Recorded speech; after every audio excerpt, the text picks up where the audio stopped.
જય શ્રી કૃષ્ણ દર્શક મિત્રો, ધર્મ અનુભૂતિ કાર્યક્રમની અંદર હું આપને સ્વાગત કરું છું. અહીંયા આજે સવાલ એ થશે કે જો બાળકને ભણવામાં ધ્યાન નથી રહેતું તો તમે શું ઉપાય કરશો? કોઈ પણ બાળક ક્યારેય નથી ભણતું, તો એના માટે 4-5 કારણો છે. શાસ્ત્રોક્ત કારણોની આપણે ચર્ચા કરીશું. સાયન્ટિફિક કારણ તો જુદા હોય છે. જ્યોતિષ એક એવો સબ્જેક્ટ છે જે તમને ભણાવવાની બાબતમાં મદદ કરે છે. તમારું બાળક કેટલું ભણશે, શું ભણશે, કઈ રીતે જશે એ તમને ખ્યાલ આવે છે. એ તમારા કુંડળીની અંદર પંચમ ભાવ મેન હોય છે, પરંતુ બીજો ભાવ, ચોથો ભાવ અને પાંચમો ભાવ, આ ત્રણેય ભાવ આપણે જોવા પડે. લગ્ન અને પંચમ ભાવનો સંબંધ જો જોડે થાય તો બાળક ભણવામાં, અભ્યાસમાં આગળ જશે. કદાચ ચોથો ભાવ અને લગ્નેશનો સંબંધ થશે તો બાળક ભણવામાં નબળો નહીં હોય, પરંતુ આગળ તો જશે, પરંતુ એ કદાચ હાયર એજ્યુકેશનમાં જોઈએ એટલું કેરિયર નહીં બનાવે. દ્વિતીય ભાવ અને જ્યારે લગ્નનો સંબંધ હશે તો એ બાળક કદાચ પહેલેથી જ નબળો હશે. પરંતુ એક વાત બીજી છે કે જો ત્યાં ચતુર્થ ભાવ અને પંચમ ભાવ નો કોમ્બિનેશન ક્યાંક સારી જગ્યાએ થતું હોય અને સારા ગ્રહો એમાં જોતા હશે તો નિશ્ચિત કરીને એ બાળક ભણવામાં બી આગળ હશે અને ગણવામાં બી આગળ હશે. મિત્રો, આપણે જોઈએ છે સમાજની અંદર કે કેટલાક લોકો ભણેલા નથી હોતા અને ભણેલા ના હોય છતાં પણ એ ભણેલા કરતાં સારું કામ કરે છે. પ્રોમ્પ્ટ ટ્રીટમેન્ટ કરે, પ્રોમ્પ્ટ જવાબ આપે, જ્યારે જરૂર હોય ફટાફટ એનો જવાબ નહીં દે, એનો ઉકેલ લાવી દે, અને જ્યારે ભણેલા ગણેલા માત્ર પાછળ જોયા કરે છે. તો આપણે આ એક વસ્તુ જોઈ શકીએ છીએ. તો આ વસ્તુ જે છે તમારા કુંડળી ઉપરથી ખ્યાલ આવે છે. જ્યારે કોઈ બી બાળકની કુંડળીની અંદર ખાસ કરીને જો અભ્યાસનો જે ગ્રહ છે એ ગુરુ છે. બીજા નંબરની અંદર જે ગ્રહ આવે છે ચંદ્રમા આવે છે, કારણ કે ચંદ્રમા મનસો જાતા, અહીં મનનો કારક છે, અને ગુરુ જે છે એ જીવ છે, એ કંઈક વિચારે છે. તમારી અંદર શું વિચાર વાયુ દોડી રહ્યા છે એ વસ્તુ વિચારવાનું કામ જે છે એ ગુરુ મહારાજ કરશે. એની ઉપર જ્યારે કોકનું કનેક્શન થશે તો એ કનેક્શનથી આપણે ફાઇનલ કરી શકીએ કે કઈ રીતે આ બાળક આગળ વધી શકશે. તો બાળકને અભ્યાસ કરવામાં જો તકલીફ પડતી હોય તો એની પાછળના ગ્રહો કયા? તો સામાન્ય રીતે ચંદ્રમા જે છે, ચંદ્રમા મનસો જાત, ચંદ્રમાને મનનો કારક કહેવાય છે. એટલે જ્યારે ચંદ્રમાની સ્થિતિ તમારી કુંડળીમાં નબળી થાય, એટલે ચંદ્રમા નીચનો થઈ ગયો હોય, કે ચંદ્રમા કોઈ શત્રુ ક્ષેત્રમાં બેસી ગયો હોય, કે શત્રુ સાથે બેસી ગયો હોય, શનિ ચંદ્ર વિષયોગ થતો હોય, કે રાહુ ચંદ્રમાનું ગ્રહણ થતું હોય, કે ચંદ્ર કેતુ ગ્રહણ બનતું હોય, આવી સ્થિતિ જો કદાચ તમારી કુંડળીમાં બને, એ તમે તમારી કુંડળી જોઈને નક્કી કરી શકો છો. તો એ જો પાછું લગ્નમાં હોય તો તમારા મન મગજ બુદ્ધિ ઉપર આ કામ કરશે. જો બીજા ભાવમાં હોય તો અભ્યાસ અને ધનમાં નુકસાન કરાવશે. ચોથા ભાવમાં હશે તો તમારું હાયર એજ્યુકેશન નહીં પણ હાઈસ્કૂલ એજ્યુકેશનને નુકસાન કરશે. અને જો પંચમ ભાવમાં થાય તો તમારા હાયર એજ્યુકેશનને નુકસાન કરશે. એટલે આ વાત તમે રોકી શકો નહીં. હવે અહીં આ જોવાનું એ જ હોય છે કે મિત્રો, તમારે પોતાની કુંડળીનું યોગ્ય વિશ્લેષણ કરાવવું પડે. બાળક છે, ભણવામાં ગયો છે, થોડો નબળો પડી રહ્યો છે, તમને શું લાગે છે? પહેલાં એવું લાગ્યું કે પ્રાઇમરીમાં એજ્યુકેશન તો બહુ સરસ મારો બાળક હતું, એ બાળકને એમ કે સાહેબ 95% રિઝલ્ટ હતું, બરાબર છે, પોતાના ક્લાસમાં એ ફર્સ્ટ આવતો, સારી વસ્તુ છે. 8મા 9મા 10મામાં કેમ બગડ્યો?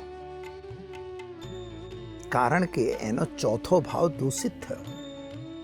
હવે ચોથા ભાવ ઉપર કદાચ કેતુ બેઠો છે, એના ઉપર કદાચ રાહુની દ્રષ્ટિ છે, એના ઉપર કદાચ અન્ય નીચ ગ્રહોની દ્રષ્ટિ હોય, મંગળની દ્રષ્ટિ થઈ હોય, શનિની દ્રષ્ટિ થાય, તો ચોથો ભાવ તમારો કેવો થયો? ડેમેજ થયો. અને જ્યારે મિત્રો એ ભાવ ડેમેજ થાય તો નિશ્ચિત તમારા બાળકનું જે મન હોય એ વિચલિત થઈ જાય. અને તમારું મન વિચલિત થાય તો શું થાય? મન વિચલિત થવાનું મતલબ જ એ છે કે તમારે કામ કરવાનો જે પાવર છે એ બંધ થઈ જાય. એટલે તમે અભ્યાસ કરવામાં નબળા પડી જાઓ. પાછું એ મેં જોયેલું છે. અમારે તો કુંડળીઓનું વિશ્લેષણ હોય એટલે લગભગ એ દેખવામાં આવે કે દાખલા તરીકે તમારા 10મા 9મા 10મા 11મા 12માનું રિઝલ્ટ કદાચ નબળું આવી ગયું, પણ હાયર એજ્યુકેશનમાં જ્યારે તમે જાઓ છો તો કદાચ 12મામાં તમે ફેલ થયા અને ડિપ્લોમા 10માના આધારે ડિપ્લોમા લીધું, ડિપ્લોમામાં તમે આગળ વધ્યા, તો તમારું એ પાછું હાયર એજ્યુકેશન સારું જાય. સારું જવાનું કારણ શું હોય? કારણ કે તમારો 5મો ભાવ મજબૂત છે અને એ લગ્ન સાથે સંબંધિત છે. તો જ્યારે આ પરિસ્થિતિ તમારી કુંડળીમાં બનતી હોય તો તમે જાણી શકો છો કે આ બાળક ભલે 10મામાં ફેલ થયો છે કે ગમે ત્યાં ફેલ થયો છે, કોઈ ચિંતા કરવા જેવી બાબત નથી, પણ 5મા ભાવ મજબૂત છે એટલે આ હાયર એજ્યુકેશનમાં જશે. કદાચ તમે ડૉક્ટર લેવા માગતા હો તો ન બની શકે એવું આપણે નથી કહેતા, કારણ કે ડૉક્ટરી બનશે કે શું કરશે એ તો એની કુંડળી જ બતાવશે. પણ જ્યાં બી જશે એ પોતાનું આગળ વધવાનું કેરિયર બનાવી શકશે. આ કુંડળી તમને ખાલી બતાવી શકે છે. ઉપાયની વાત કરીએ તો ઉપાય શું કરશો? સૌથી પહેલાં તો કુંડળીમાં જે દોષો છે એનું કંઈક સારું નિવારણ શાસ્ત્રોક્ત રીતે કરાવી લેવું. બાળકને હંમેશા સરસ્વતી મંત્રના જાપ કરાવવા, ગણપતિ મંત્રના જાપ કરાવવા. ગણપતિ નમઃ રેગ્યુલર જપાવો. બનતું હોય તો તમે બાળકની સાથે સાહેબ લાડુ આવે છે, મોતી પેલા કોટિયા લડ્ડુ જેને કહીએ આપણે, તો એ ચૂરમાના લાડુ બનાવી અને અથર્વ શીર્ષના 108 પાઠનો હવન વગેરે કરાવી દેવું બાળક માટે. તો એ બી તમને મદદ કરશે. બીજી વસ્તુ શું હોય છે કે તમારા અભ્યાસમાં સરસ્વતી મંત્રનો પ્રયોગ ખાસ કરવાનો. સરસ્વતી મંત્રના રેગ્યુલર જાપ, ઓમ બદ વાગવાદની સ્વાહા, એ મંત્ર બી બહુ સારો મંત્ર છે. ઓમ ઐં હ્રીં ક્લીમ સોમ સરસ્વત્યય નમઃ, એ મંત્ર બહુ સરસ છે. આમાંથી કોઈ બી એક મંત્ર તમે કરી શકો છો. એમ બીજ છે એનું. દાખલા તરીકે કેસર લઈ જ્યારે તમારે ત્રયોદશી તિથિ હોય તો ત્રયોદશી તિથિના દિવસે કેસરને પાણીમાં ઘોળી અને બાળકના જીભ ઉપર એમ બીજ લખવાનું. બસ આટલું એક બહુ સારો પ્રયોગ છે, એ કરવા જેવો પ્રયોગ છે. કરવાથી તમને લાભ સારો પ્રાપ્ત થશે. બાળકને અભ્યાસ માટે બહુ દબાણ નહીં કરવું. મેં જોયા છે ઘણા લોકો, પરિવારો છે, પૈસાવાળા લોકો છે, ભાઈ પૈસાની તૂટ હોતી નથી, તો એ લોકોને શું છે કે અરે અહીંયા ટ્યુશનમાં મૂકી દો, ગણિતનું ટ્યુશન રાખી દો, વિજ્ઞાનનું રાખી દો, મેથેમેટિક્સનું પહેલાંનું રાખી દો, સાયન્સનું રાખી દો, ઇંગ્લિશનું અને પેલો ટ્યુશન જ કર્યા કરે કે ભણે, અને કંઈક એનું મગજ શાંત રહેવું જોઈએ. તો મિત્રો, જો એનું મગજ થોડું શાંત રહે, બાળકને થોડો બીજે બહારના એરિયાનો વિચાર આવે તો કદાચ એની અંદર જનરલ નોલેજનો વિકાસ થાય. એટલે એ પણ તમારો વિષય છે. જે માતા પિતા છો એમને આ ધ્યાન રાખવું જોઈએ. એટલે આ રીતે તમે બાળકને અભ્યાસમાં આગળ લાવી શકો છો અને બાળક અભ્યાસમાં આગળ વધી શકે છે.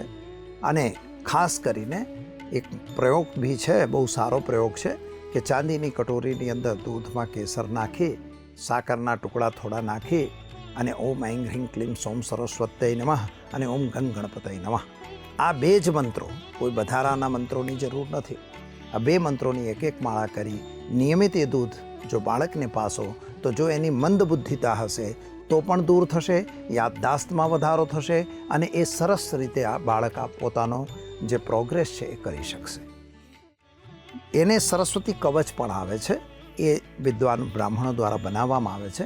એને પણ તમે ધારણ કરાવી શકો છો. એ તમારે મંગાવવું પડે અને એ મંગાવીને તમે એનો પ્રયોગ કરાવી શકો છો. એ પણ ઘણી બધી મદદ આપણને કરતું હોય છે. તો આ વસ્તુઓ બધી ઘણી બધી છે. એના માટે તમે બાળકને માટે ખાસ સરસ્વતીનો એક ફોટો, અભ્યાસ કરે તો ઉત્તરના મોઢે બેસીને કરે, ઈશાન દિશામાં એનો રૂમ હોવો જોઈએ. ઈશાન દિશા તરફ મોઢું રાખે તો એને, અને પૂર્વ દિશામાં રાખે તો પણ એને પોતાનો આત્મતત્વ મજબૂત થશે અને એને અભ્યાસમાં મન લાગશે. ચંદ્રમા માટે એને ખાસ કરીને એટલું યાદ રાખવું કે શિવજી ઉપર જળ ચઢાવવાનું બને ત્યાં સુધી કરવું. કદાચ અન્ય ધર્મના લોકો છો તો શિવજી તમે ના ચડાવતા હો તો કાંઈ વાંધો નહીં. તમારામાં જે શિવ તત્વ જેવા કોઈ દેવ છે એ દેવની તમારે પૂજા કરવી જોઈએ. ઘણી વખત લોકો એમ કહે કે ભાઈ પૂજા પાઠ નહીં કરવું એ બધી વાતો ખોટી છે. એ વાત હું માનતો એટલા માટે નથી કે જો બધી આ વાતો ખોટી જ હોત તો શાસ્ત્રમાં લખેલી જ ના હોત. એટલે શાસ્ત્ર કાં તો પછી શાસ્ત્ર ખોટું છે, બધું જ ખોટું છે, વેદ બધું ખોટું, ખાલી એ વ્યક્તિ જ સાચો કે જે એમ કહે છે કંઈ પૂજા પાઠની જરૂર નથી. તો એવું તો છે નહીં જગતની અંદર. એટલે એ વસ્તુ હું માનવા તૈયાર નથી. આટલા બધા 6 પુરાણો 18 શાસ્ત્ર કોણે લખ્યા ખબર જ નથી.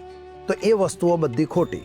ખાલી એ વ્યક્તિ સાચો હોય કે ભાઈ કંઈ કરવાની જરૂર નથી, હું તમને જોઈ આવું છું, તમારે ત્યાં આવી જાઉં છું, એટલે એ બધી વસ્તુ હું માનતો નથી. આ પર્સનલ મારી વાત છે, એટલે કોઈને ખોટું લગાવવાની જરૂર નથી. પણ આ વસ્તુ તમારા ધ્યાનમાં રાખવી અને ચંદ્રમાની ઉપાસના કરો, એનાથી તમને લાભ સારો પ્રાપ્ત થશે. તો દર્શક મિત્રો,